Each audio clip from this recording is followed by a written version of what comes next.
In the dim, amber light of an ultra-exclusive Seoul lounge, a notorious mafia boss leaned back in his chair and switched to a sharp, high-level Korean slang, a complex street dialect he was certain no foreign server could ever hope to decipher. He used it to mock the young black waitress standing before him, calling her a clueless doll and laughing at her presence in his territory. He savored every cruel syllable, leaning forward with mocking body language, convinced she was too uneducated to comprehend a single word of his insults.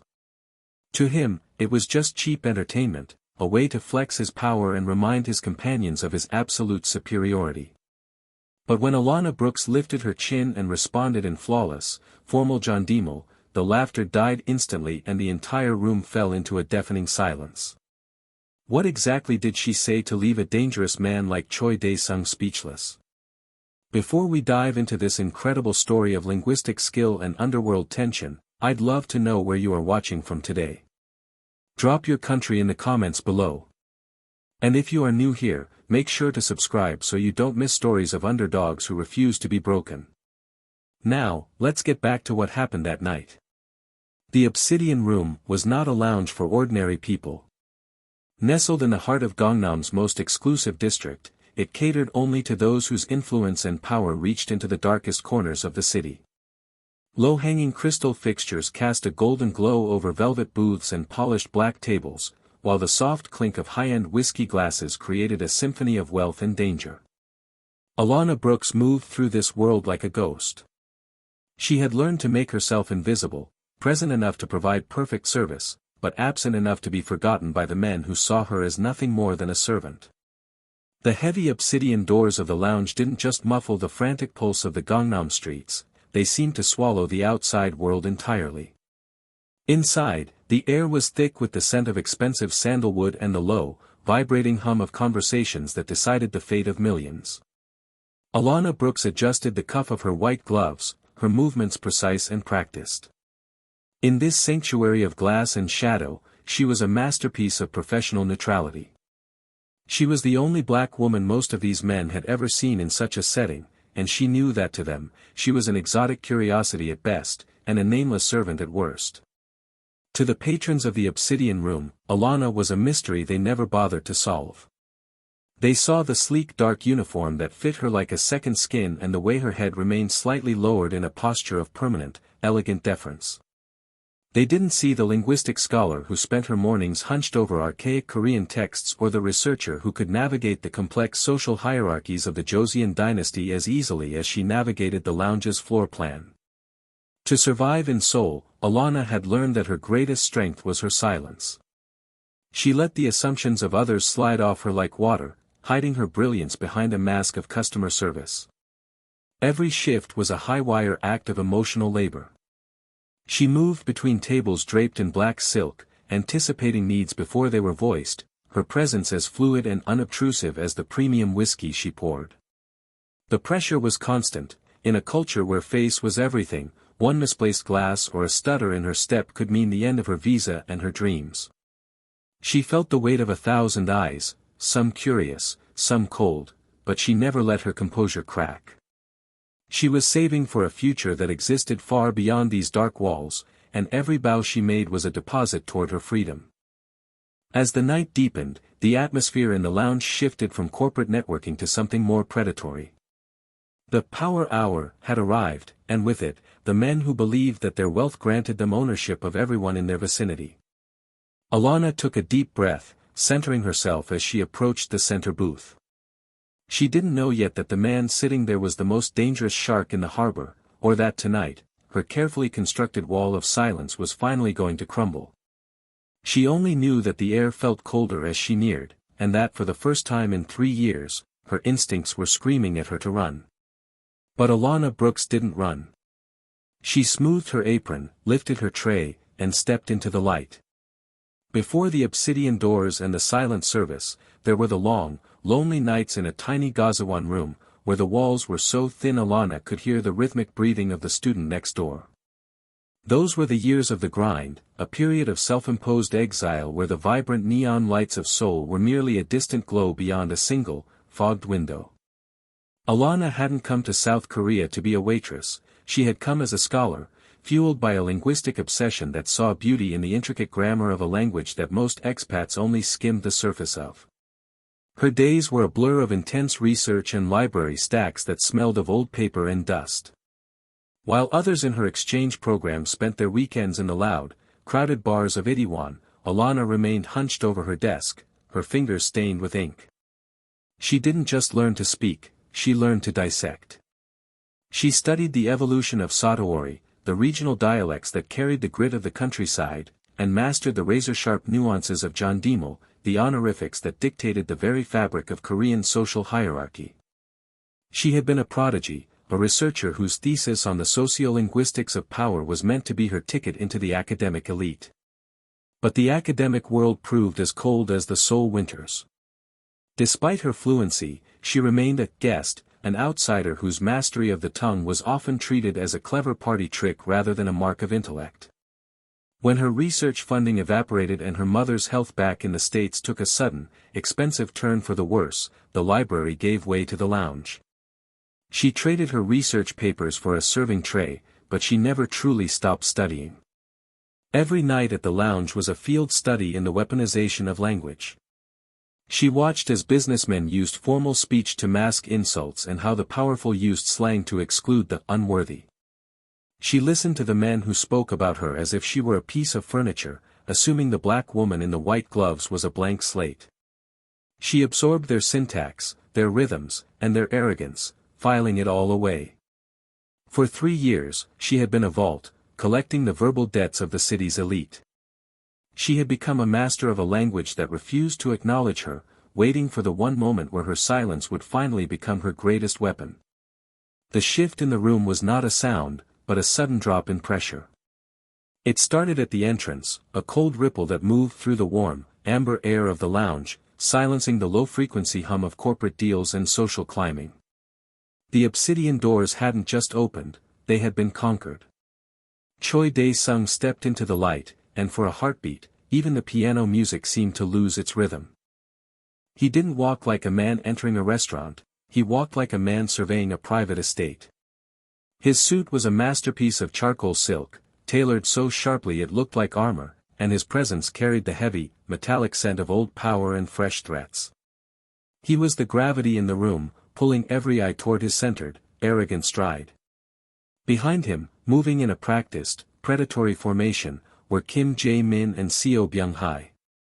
They were the shadows to his sun, men in matching dark suits whose eyes never stopped moving, scanning the faces of the elite with a look of bored disdain. The manager of the obsidian room, a man who usually moved with the stiff dignity of a diplomat, was suddenly at their side, his spine curved in a bow that bordered on desperation. He didn't just lead them to the center booth, he cleared a path as if the air itself wasn't good enough for them to breathe. Jae-min and Byung-hae flanked the table first, their body language invasive and territorial, leaning against the velvet pillars with an unspoken warning to anyone who dared look too long. Alana felt the hair on the back of her neck rise as she watched from the periphery. She had seen powerful men before, but Choi was different. There was a predatory stillness to him as he took his seat at the center of the booth, draping his arms over the back of the velvet cushions. He looked around the room with a slow, sweeping gaze, a smirk playing on his lips that didn't reach his eyes. When his eyes finally landed on Alana, they didn't see a person, they saw a target. He snapped his fingers, a sharp, stinging sound that echoed off the polished black tables, and motioned for her to approach. His companions leaned forward, their faces twisting into the familiar, cruel amusement she had seen 1,000 times before. The trap was set, the shadows had fallen, and as Alana stepped toward the center of the storm, she realized that the silence she had spent years perfecting was about to be tested by a man who thrived on making people scream. As Alana reached the edge of the table, the air grew heavy with the sharp, acidic scent of expensive soju and the underlying metallic edge of power. Choi Dae-sung didn't look at her, he looked through her, as if she were a pane of glass that needed cleaning. He leaned back, his charcoal suit jacket flaring slightly to reveal a glimpse of a holster, a silent reminder of the violence that paid for his luxury. With a flick of his fingers, he signaled Kim Jae-min and Seo Byung-hae to begin. They didn't start with demands for service. Instead, They began to speak about her in the third person, their voices cutting through the ambient piano music like jagged blades. They used a low, guttural dialect, a mixture of Busan street slang and high society derogatory terms, designed specifically to exclude the uninitiated. Jae-min gestured toward Alana's white gloves with a mocking sneer, wondering aloud to the table how many layers of dirt they were hiding. He laughed, a dry, rattling sound, while Byung-hae leaned forward into Alana's personal space, his breath hot against the stillness of her composure. Byung-hae remarked on her eyes, wondering if they were even capable of focus, or if her brain was as empty as the glasses she was meant to fill. He used words that were linguistically designed to strip away her humanity, terms usually reserved for stray animals or broken equipment. Choi sat at the center of it all, a dark sun around which their cruelty orbited. He watched Alana's face for any sign of a flinch, any tremor of understanding that might ruin his fun. To him, this was the ultimate sport, an exercise in absolute dominance over a soul he believed was deaf to his world. The insults grew more pointed, shifting from her appearance to her very right to breathe the air of Gangnam. They joked about the darkness she brought to such a bright, expensive room and speculated on what gutter she had crawled out of to end up at their table. Through it all, Alana remained a statue of ebony and silk. Her head stayed inclined at the perfect, professional angle, her gaze fixed on a point just above Choi's shoulder. She felt the venom of their words sinking into her skin, each syllable a calculated strike against her dignity. But as Jae-min reached out to flick a stray hair from her shoulder with a contemptuous laugh, Alana felt the years of silent research and suppressed brilliance coalesce into a single, cold point of resolve. The vault was full, the debts had been recorded, and the men at the table had no idea that the clueless doll was currently documenting every word for a reckoning they weren't prepared to pay. The air in the booth curdled as Choi Dae-sung leaned forward, his eyes narrowing into slits of dark mica. He had grown bored with the indirect jabs of his lieutenants, he wanted to see Alana break.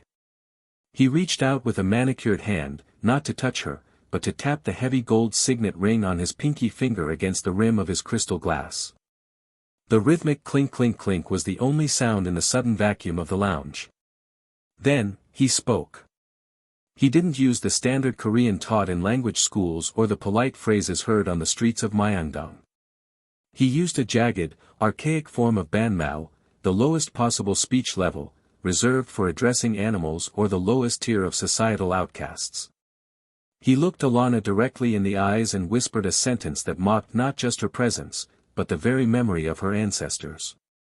He called her a nameless shadow from a gutter of history, a creature whose only purpose was to serve the light of men like him until she withered into the dust she came from.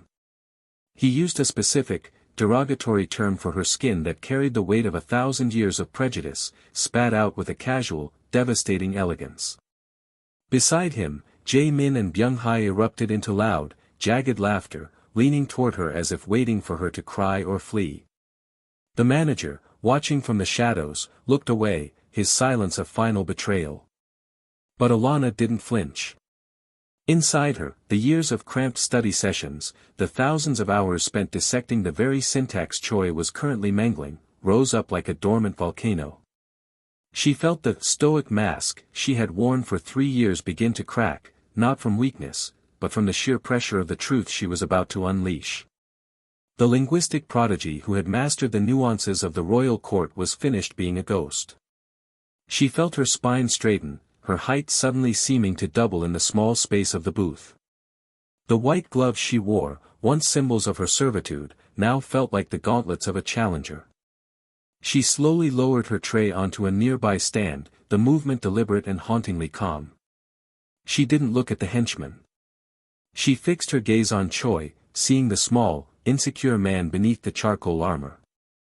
The silence that followed was no longer the silence of a victim, it was the heavy, suffocating stillness that precedes a lightning strike. Alana Brooks drew a slow, deep breath, and for the first time in the obsidian room, she prepared to speak. The stillness that followed Alana's movement was absolute, a vacuum that sucked the oxygen out of the booth. Choi Dae-sung sat with his smirk still fixed, his eyes mocking, waiting for the stammered apology or the humiliated retreat. Instead, Alana Brooks met his gaze with a clarity that felt like the edge of a blade. When she spoke, her voice wasn't the soft, breathy tone of a server, it was resonant, deep, and carried the melodic, terrifying precision of a royal courtier. She didn't just speak Korean, she utilized the hapchoche style, the highest, most formal level of honorific speech, reserved for the most solemn and prestigious occasions. Her first words were a linguistic strike that dismantled Choi's low-born insults. She didn't merely defend herself, she conducted a verbal autopsy of his character. She pointed out, with devastating politeness, that his use of archaic banmal was not a sign of power, but a glaring confession of his own lack of education and lineage. She noted that a true leader of men, a man of real diak or virtue, would never need to belittle a worker to feel tall, and that his reliance on such crude slang proved he was nothing more than a small man playing dress-up in a charcoal suit. Jae-min and Byung-hae froze mid-laugh, their mouths hanging open as the complex, sophisticated syntax washed over them. They recognized the grammar, it was the kind used by national news anchors and heads of state, but hearing it come from the woman they had just called a shadow was a cognitive dissonance so sharp it was physically jarring. Alana's pronunciation was flawless, her cadence echoing the scholars of the Joseon era, making Choi's street slang sound like the barking of a stray dog by comparison. The entire lounge had gone silent. Patrons at neighboring tables turned in their seats, their whiskey glasses forgotten. The manager stood paralyzed, his eyes wide as he realized that the ghost he had employed was, in fact, the most intellectually formidable person in the room. Alana finished her rebuttal by wishing Choi a long life of learning, using a specific, razor-sharp honorific that implied he was currently a child in the eyes of the wise. She stood tall, her chin lifted, her expression one of quiet, imperial disdain. For the first time in his life, Choi Dae-sung had been outclassed in his own tongue, in his own city, and by a woman he had assumed was beneath his notice. The clueless doll had just delivered a masterclass in honor, and the silence that followed was the sound of a kingdom crumbling. The silence that followed Alana's rebuttal was not one of peace, but the heavy, suffocating stillness that precedes a landslide. Choi Dae-sung's face transitioned from a mask of shock to a deep, bruised purple, his veins throbbing against the collar of his charcoal suit. For a man who ruled through fear, being dismantled by the very person he sought to humiliate was a death sentence to his reputation. He could feel the eyes of the other patrons, the whispers of the city's elite, and he knew that if he didn't crush her now, he would be the laughingstock of Gangnam by morning. A slow, terrifying smile spread across his lips, one that held no warmth. He didn't argue with her linguistic points, instead, he pivoted to the only language he truly trusted, power and deception. He reached into his pocket and then slammed his hand onto the black table, his palm flat. When he lifted it, the space was empty. With a roar that shattered the last remnants of the lounge's sophisticated atmosphere, he accused Alana of reaching for his hand and slipping his heirloom signet ring, a piece he claimed was worth more than her life, off his finger during her arrogant performance. It was a clumsy lie, a desperate gambit, but in a room where his money spoke louder than her truth, it was effective. Kim Jae-min and Seo Byung-hae were on their feet instantly, their chairs scraping harshly against the floor as they played their parts, shouting for the manager and accusing Alana of being a professional thief masquerading as a scholar. The manager, trembling and desperate to salvage the night, didn't ask for Alana's side. He didn't check the floor. He simply signaled to the two hulking men standing by the obsidian doors, the house security who were on Choi's payroll. The heavy thud of their boots on the carpet signaled the end of the debate. They moved toward Alana with the practiced efficiency of wolves, their faces devoid of empathy. One of them reached for her arm, his grip tightening over her sleek dark uniform. Choi leaned back, his eyes dancing with a sadistic light as he whispered that in the back rooms of the obsidian room, no one would care about her formal honorifics or her academic theories. He told her she was about to learn that some silences are forced, not chosen. Alana felt the cold steel of the situation closing in. As the guards began to drag her toward the shadows of the service hallway, she looked around the room, seeing only averted eyes and the cold glow of crystal chandeliers. Her voice had stunned them, but now, it seemed, her world was about to be silenced for good. The heavy grip of the security guard tightened on Alana's arm, and for a fleeting second, the polished floor of the lounge felt like it was shifting beneath her feet. Choi Dae-sung leaned back, the image of a victor savoring a kill, his eyes tracking her toward the darkness of the service corridor. But before the first step into the shadows could be taken, a sound pierced the tension, a sharp, authoritative tapping of a cane against the marble floor. It came from a quiet corner table, a place where a woman had sat in near obscurity throughout the night. She was elderly, her silver hair pulled back into a coil so tight it looked like a crown of steel. This was Madame Han, the legendary matriarch of the Sunwoo Group, a woman whose corporate lineage was older than the high-rises surrounding them. She rose slowly, her movements possessing a terrifying, quiet grace that commanded the entire room to halt. The guards froze, their predatory momentum broken by the sheer weight of her presence. Madame Han didn't look at the guards, she looked directly at Choi Dae-sung. Her voice was thin but carried the resonance of a tolling bell. She remarked, in a Korean so ancient and refined it made Alana's earlier rebuttal seem like a prelude, that she had come to the lounge for a quiet evening, only to be forced to witness a performance of profound cowardice. She placed her smartphone on the table, its screen glowing with the interface of a recording that had been running for the last hour. She hadn't just captured the moment of the theft, she had recorded the entirety of Choi's verbal assault, the crude slang, and the moment he had tucked his own signet ring into his vest pocket before slamming his hand onto the table. Madame Han's eyes remained cold, fixed on the man who had thought himself the master of the room. She noted that while Choi was busy trying to silence a brilliant young woman, he had forgotten that in Gangnam, there are always eyes watching from the shadows, eyes that value honor far more than the petty theatrics of a street thug. The power in the room shifted instantly. The manager stepped back, his face pale, while Choi's henchman suddenly looked very small. Madame Han gestured for the guards to release Alana, her gaze softening only when it landed on the waitress. She told the room that she had listened to every word of Alana's scholar-level response and found it to be the only thing worth hearing all night. The trap had not just been sprung, it had been turned inside out, and for the first time, Choi Dae-sung looked truly afraid. The silence that followed Madame Han's proclamation was the sound of a total collapse. Choi Dae-sung, the man who had walked into the room like a king, now looked like a ghost, his face drained of color as he realized the video on that smartphone would be the end of his social and criminal standing in Seoul. He didn't wait for the police or the press, he signaled his henchmen and retreated through the obsidian doors, his exit a frantic, stumbling shadow of his grand entrance. In the wake of his departure, the lounge didn't return to its usual hum. Instead, all eyes remained fixed on Alana. The manager approached, his hands trembling as he began to stammer an apology, reaching out to offer her a promotion, a raise, anything to bury the memory of his betrayal. Alana looked at him, then at the white gloves she had worn as a shroud for 3 years. She didn't say a word. She simply reached for the buttons at her wrists, unfastened them, and pulled the gloves off, laying them neatly on the black silk of the table. She was leaving behind the ghost she had been forced to become. Madame Han stepped forward, the tapping of her cane a steady, rhythmic beat of a new beginning. She didn't offer Alana a tray or a tip. She looked at the young woman with a gaze that recognized an equal, an intellectual peer who had survived a trial by fire. She spoke of a new department within the Sunwoo Group, a cultural and linguistic bridge between East and West that required not just fluency, but the kind of iron-willed character Alana had displayed. She offered her a seat at a different kind of table, one where her voice would be the most important one in the room. As Alana walked out of the obsidian room for the last time, the cold Gangnam air felt different, it felt like a welcome.